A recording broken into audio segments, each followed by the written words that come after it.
What's on, ladies and gentlemen? My name's Ross, I like games, and today we need to have a little bit of a chat about a winning Digimon deck. There's a Digimon deck that's gone and done a win over in Japan. Then we've got these qualifiers going on at the moment for the One Piece TCG, leading up to the One Piece Championships, and I'm kind of loving that they're all basically being won by different decks. I showed you a Roanoa Zoro deck, I showed you an Ivankov deck the other day, I showed you a Eustace Kid deck, and now I get to show you the deck that went and won over in Miyagi, and it's actually a red-green dual-color Law deck. I'm loving that they keep being won by different decks. Partly, it shows that, yes, fine, Red Rush might be the best deck in the game, and I'm not arguing that it's not, but it's not dominant. It's not the only good deck out there. It's not the only deck that can be played. It's a good deck, but it's not winning everything, and I think that's really important. But secondly, I like talking about One Piece decks, but the way I generally tend to roll on here is I want to show you the winning decks. I want to show you the ones that are doing well. And with all these different decks doing well, it means I can show you all these different decks. And I, for one, am delighted. So it's all to do with the dual color Law then. This is the one that came around in Romance Storm. And we've got a dual color leader, red and green. Means you can use red and green cards, but it does mean you only have 4 life. And we've got an activate main once per turn, pay 2. If you have 5 characters, return a character to your hand, and then play up to 1 character of a cost of 5 or less from your hand that is a different colour than the returned character. So basically, you're swapping a red for a green or a green for a red, but you're playing up to a 5 cost while only paying 2. And you're going to notice as we go through here, we've got some good cards that we want to play that little bit cheaper. That's a good thing, ladies and gentlemen. A very good thing. But we've also got some stuff that's going to look quite familiar. There are lots of one-cost cards here, including the one-cost Tony Chopper that came around in the red starter deck. It's a one-cost blocker. And sure, you've only got 1,000 power, but again, it's a one-cost blocker. Blockers are good. We need blockers. If you don't have blockers, things go wrong. So yeah, it's nothing else. There's nothing else about this. Nothing fancy, ladies and gentlemen. It is literally just a one-cost blocker, but that's enough. We've also got ourselves and by the way, these are playsets unless I tell you otherwise, a full playset of Capone, a one-cost blocker. And this is one of the big advantages you have when you play these dual-color decks at the moment. The colors don't have more than one-cost blocker. Tony Chopper is the only red one-cost blocker. And Capone is the only green one-cost blocker. Essentially, every character gets one. That's not actually strictly true. There is Kozuki Toki from OP02, but you've got to have a Kozuki Odin character in play in order for it to be a one-cost blocker, which kind of ruins the point of it being a one-cost blocker, because, of course, the whole point is, you can play it down turn 1 for 1 Don, or if you go second, you've got 2 Dons, you can play 2 of them down, etc. Have other characters in play doesn't mean it's not useful and doesn't mean they're not going to see play. My point is it's not the same, ladies and gentlemen. So essentially you only get 1 per colour, but if you're playing 2 colours, you get 2, and that's a good thing. We've then got a playset of the one-cost Jewelry Bonnie from the starter deck, and this is the one cost 1,000 power, activate main, pay 1, rest this card, look at the top 5 cards of your deck, find a Supernova card, put it into your hand. It gets the cards you need in your hand, nice and quickly, jobs are good 'em. We've got the one-cost Nami from Romance Dawn. On play, look at the top 5 cards of your deck, find a Straw Hat Crew other than Nami and put it in your hand. Oh look, same card, but now we're playing the green version and we're playing the red version. Jobs are good 'un. We've got ourselves a playset of Atama, another one-cost character. This one's got counter plus 2,000. That's very good. But it can also on play give one of your opponent's characters minus 2,000 power during this turn. Can be useful, but the counter plus 2,000 is a very, very good thing indeed. But then we've got Meccano. Now, this is a card from OP02 that we should all be getting very familiar with. Again, we've got counter plus 2,000. And activate main, you may rest this character, and up to one of your red characters of a cost of 1 gains 3,000 power during this turn. Well, I've just shown you Nami and Tony Chopper, and they can get buffed by this, or you can just have the counter plus 2,000, Either way, sounds like a win to me. Now, moving up into a shocking 2-cost set of characters, we've got ourselves Brooke. This is the one from the starter deck. Again, we got counter plus 2,000. You will see decks trying to stack as many of these as they can get away with. And on play, give up to 2 of your rested Don cards to your leader or one of your characters. So you got counter plus 2,000, but you can also attach rested Don, which is brilliant because usually you either use them to pay for cards, but they're rested and you can't do anything else, or you attach them but you can't use them to pay. Here, you get to do both, and life is good. Another card from OBO2 which you should all be getting rather familiar with at this stage is Curly Dadan. 2-cost, 3,000 power, but on play, look at the top 5 cards of your deck.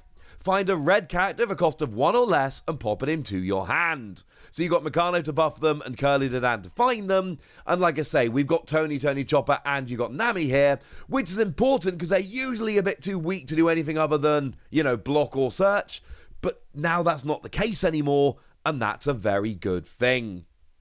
Now, one of the important things about this deck is, as you got to 3 cost, we've got 2 copies, only 2, of that lovely Roanoa Zorro.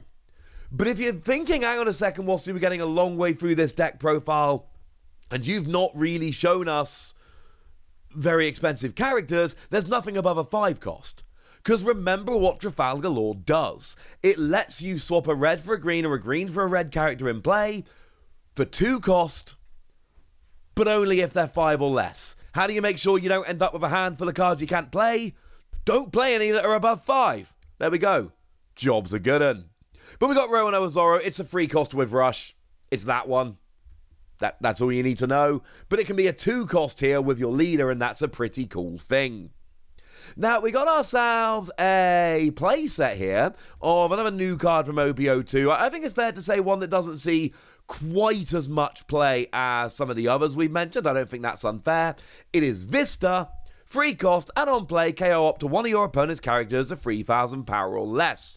But again, all of these now, the 2 cost, there was no point mentioning it. They're always 2 cost, and you can always replace a character in play with another. It's one of the things One Piece does. Limits you to the number of characters you can have, but you can just replace them if you wish. Well, your leader lets you replace while saving, but it's only the 3 cost and above where you're actually saving the Don here.